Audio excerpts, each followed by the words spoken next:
Hey, we're here to teach you how to perform a pause test today. A pause test is used to determine the health of your Zebra printhead. So you're going to start by powering your printer down. The power switch is on the back of all tabletops. So you're going to turn it off.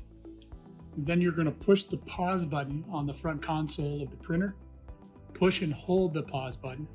Turn the printer back on, and you're going to hold that for about a 5 count. The printer is going to enter into a boot cycle and start to warm up. So why are you going to perform a pause test? It's going to fire every single pixel across the printhead and print on the label. Create a big, long black line. To end the pause test or pause it, you're going to push pause.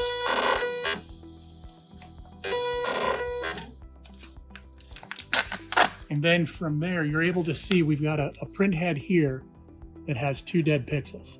So dead pixels are going to be vertical lines in your print, and they can go through barcodes or other critical text that could yield a bad result for your labels if they get rejected from vendors or customers. We don't want that.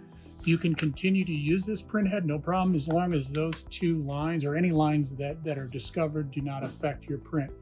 But if eventually those lines grow or are going through, again, critical information, you're going to want to replace your Zebra printhead. Thanks for watching.